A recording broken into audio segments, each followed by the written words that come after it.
You're listening to Malmborg Report, where we discuss the intersection of creativity, work, and the systems in which they are shaped. My guest today is a musician. Her name is Kathryn Jeanette. Welcome to the program. How are you doing? Doing all right. Very good. So tell me a little bit about your musical background, what you do now, what sort of got you to the point you're at now, and some of your primary interests. Yeah. So I started playing piano when I was 10. I was really lucky. My dad was a musician growing up. He played in a cumbia band. He was a bass player. And we always had instruments in the house, and I was really curious about them. But I think what really got me into it was my older sister. She participated in the public school programs, and I always just looked up to her and basically wanted to do what she was doing. She was a French horn player, and she was able to connect me with another piano player, one of her best friends, and she got me into piano lessons. So that's basically how I started. Decided I wanted to be a music teacher when I was 14. And then basically everything I did was to gear towards that. I participated in as many programs as I could, and then went to college for music education. Kind of hit a hard spot. And that's when songwriting was introduced into my life. I was a big fan of Jeff Buckley, and he inspired me to start writing music. So yeah, it's been 7 years since college, and I am teaching. I teach piano lessons, and that has been a blast. And just pursuing songwriting, trying to get as much experience producing my own music. Very cool. So in terms of the piano lessons you're currently doing, are you doing it through private, individual, one-on-one, or are you working with a school system? I actually work at a music store. Okay. So that's like my full-time gig, and I teach the piano lessons at the store. We're actually getting to a point where my studio is growing so much that I'm not getting as much time on the floor. So I'll be transitioning out of selling instruments to just focusing on teaching lessons. But yeah, they're one-on-one, and we do them for 30 minutes once a week. And it's awesome. It makes me feel really good that they show up and that they're making progress. So it's Yeah. a good feeling. Yeah, so that's central to your mission, like that kind of drove you initially. What do you get the most out of like being a mentor and a teacher to students who presumably are into music? What do you see in them? How is the process for you?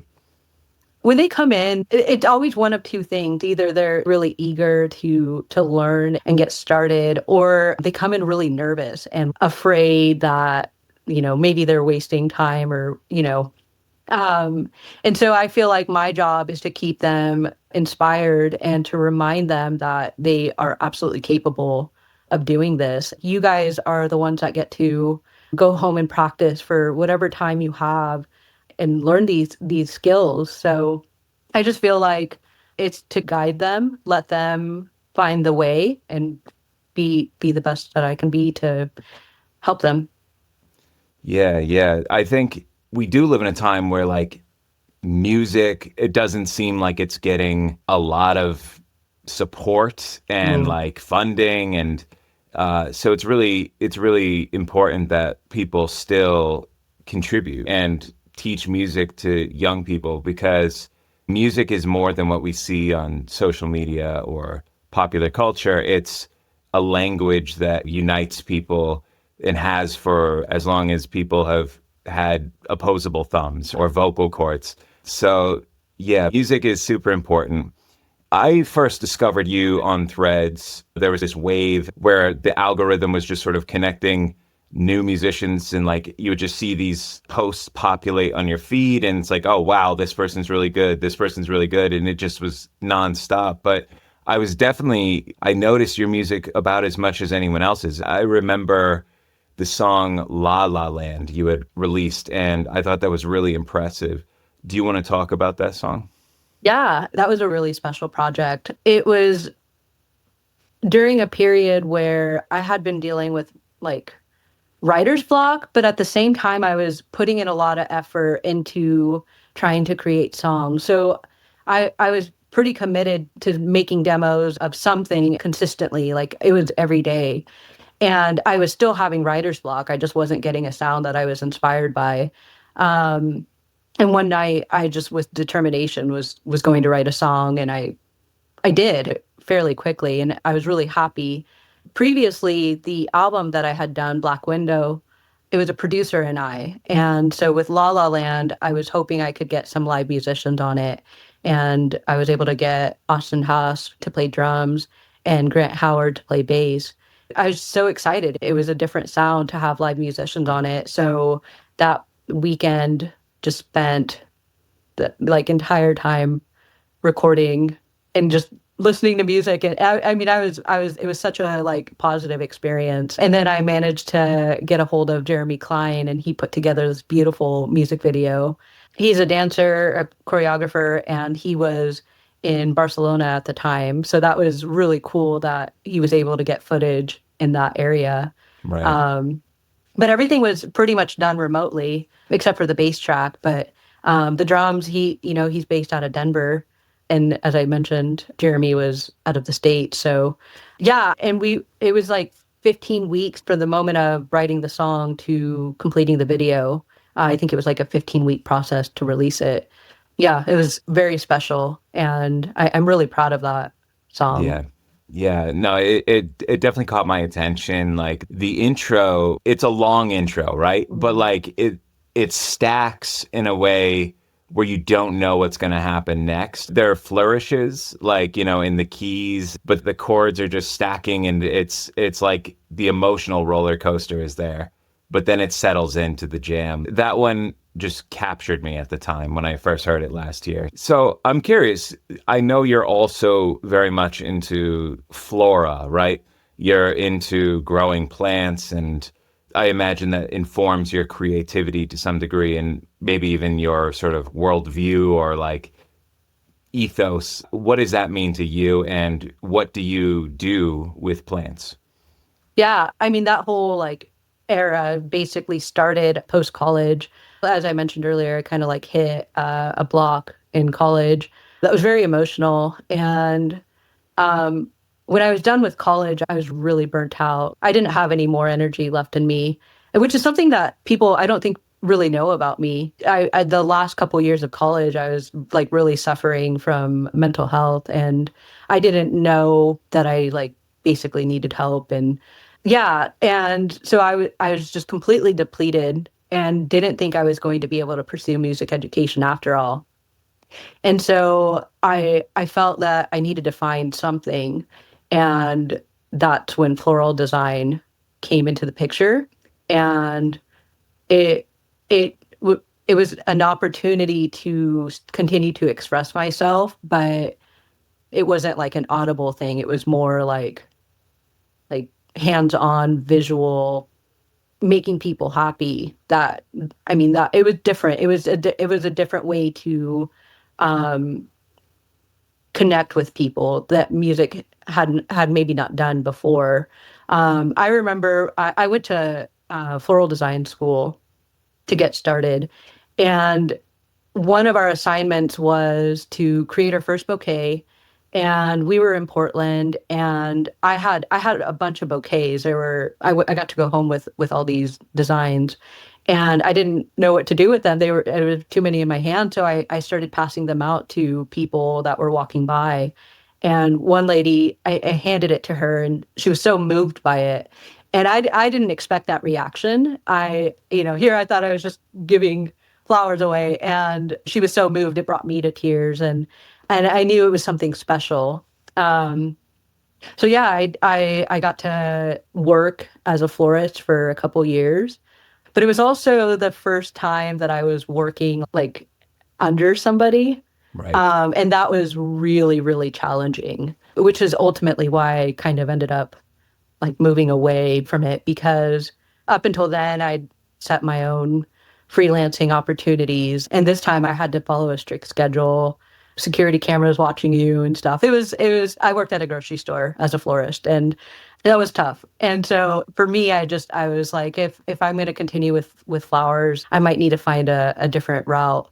So I did leave that career path, but it's still very, very much in my heart, which is why I'm preparing for a garden. I started it last year and it was a total fail. Yeah. um, Total And fail. yeah, so you're in the Pacific Northwest climate. What do you deal with? You're probably not lacking for water, No, but maybe well, for sunlight? no, I'm in Eastern Washington, so it's very, very dry here, very hot. And I couldn't keep up with the weeds. The watering was fine. We figured out how to get the flowers to get watered. I couldn't manage the weeds, and then there was a bit of an insect problem that I wasn't prepared for. So I took a lot of notes, and this year I'm ready to go. Hopefully, can take more preventative action and just be more aware of all of that.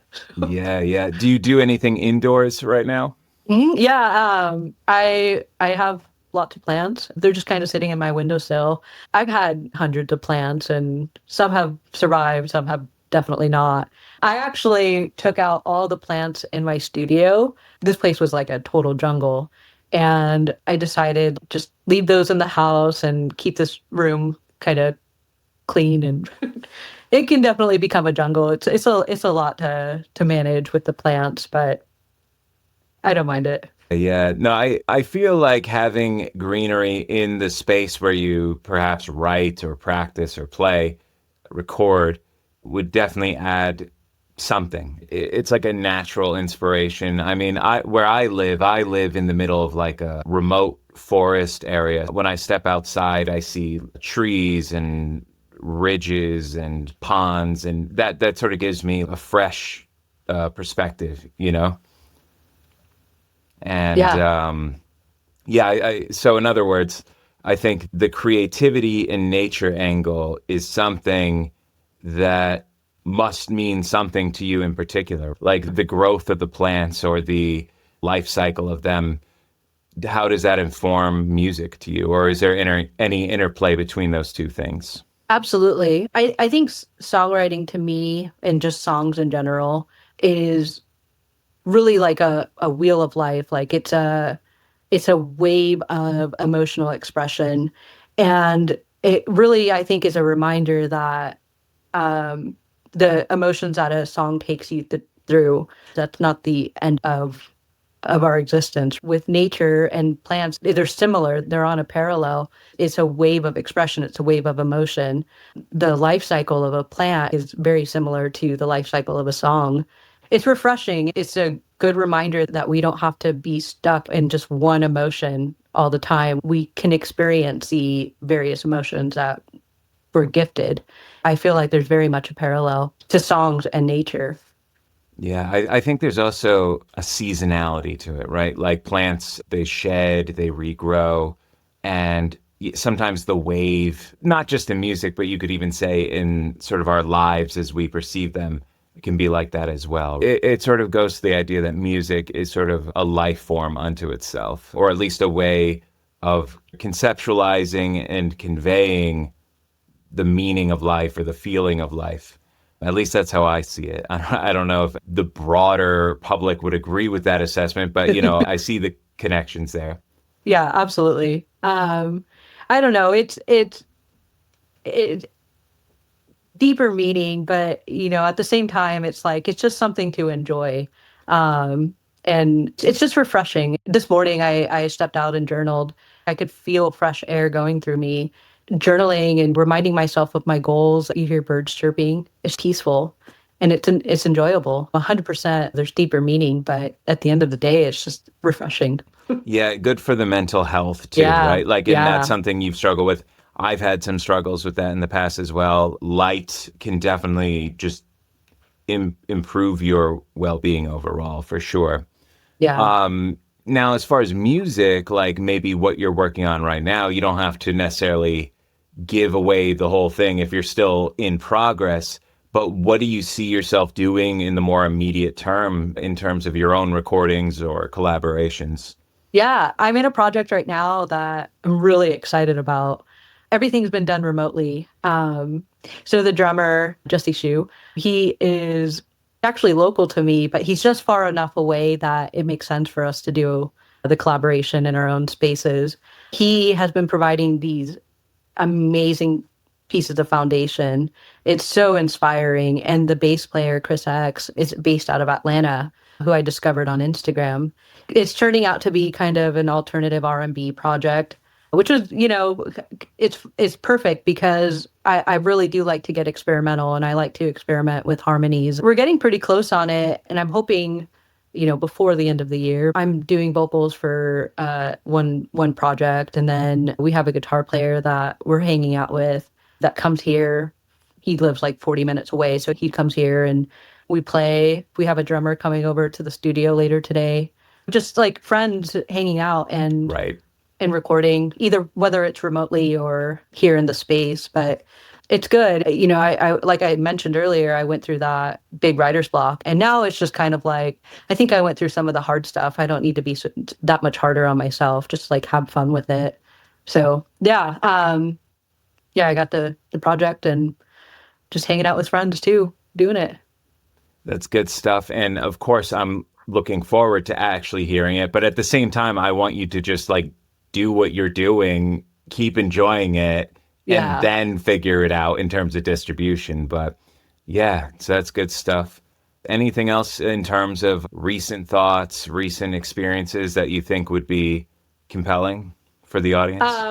Yeah, I mean, I have had my phases of, like I'm super creative in this world and then forget all about that and start pursuing this world of creativity. I think with the challenges I've dealt with, it just reminds me it's okay to postpone projects, do the ones that your heart is really in. I think it's easy to like put all of your efforts into like one thing to where it drives you crazy. And I don't know, I think it's different for everybody, but for me, that is kind of unhealthy to just drive myself mad. And so I think that's one of the reasons why I ebb and flow with so many passion projects. And yeah, I think everybody's a little bit different, but it's also good to just like stay organized, like have a planner of like, don't forget these are the things you want to see to completion. And that's kind of the only way I'm able to manage all of it is, I think, with my journaling. That's my planner. And it reminds me like, don't forget about this project that you started 6 months ago, or you got this upcoming project that you're going to have to wait until this date until this one is complete. So yeah, I just, finding ways to organize your creativity because it's easy to go mad. You could have the creativity controlling your agenda, as it sounds like you do. But the flip side is someone's agenda can be controlling their creativity, right? Where it's like, oh, I got to do this project just because I said I would. But it sounds like you sort of have a more balanced approach where you do what you want and make it work within the confines of your life and your calendar. And that seems like a pretty good place to be with it. Yeah, it's nice because there's a part of my schedule that is consistent, and that's through teaching lessons. Like, my student shows up every day, Tuesday at 5 o'clock, right? And that is consistent. That's a constant. But then outside of lessons and selling instruments, there's all that space where how am I going to pursue my time? And yeah, like maybe on a Sunday is just spend the day kind of going with the flow, recording, getting some creative moments in, and then maybe Monday is like listen back to all of that, review your work, and then spend the rest of the week critiquing it or refining it. Just having a little bit of a consistent schedule helps. But I think that outside of that, it might feel a little too rigid. Right, right. Yeah.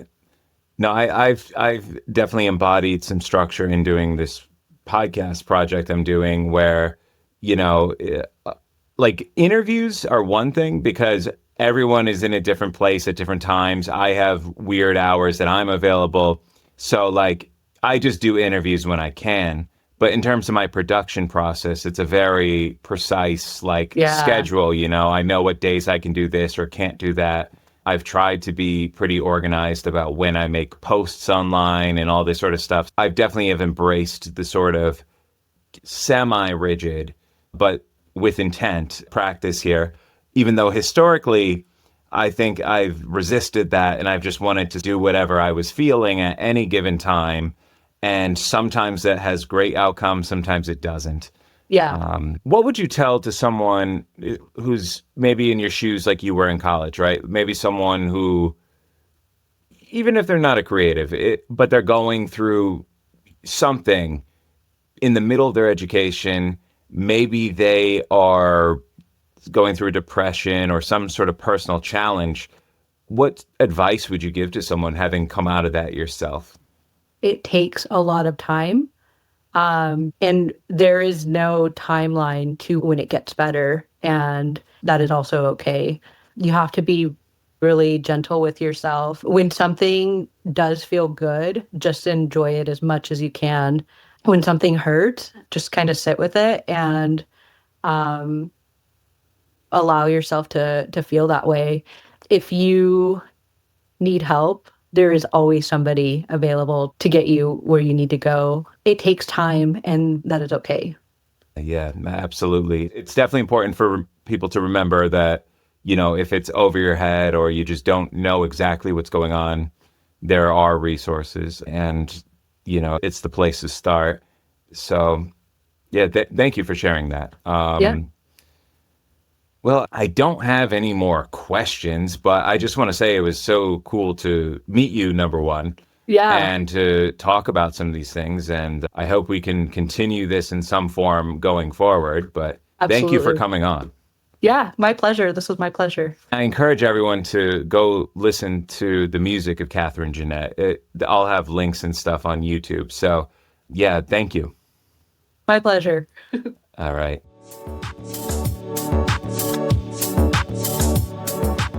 Thanks for listening to Malmborg Report. If you enjoyed this episode, follow me on social media at It's John Malmborg and subscribe to Malmborg Report on YouTube. If you're watching on YouTube, don't forget to like, subscribe, and hit the notification bell. Want to stay in the loop? Sign up for my email list at johnmalmborg.com. And if you'd like to support the show directly, you can buy me a coffee at buymeacoffee.com/Malmborg Report. Thanks for tuning in. I'll catch you next time.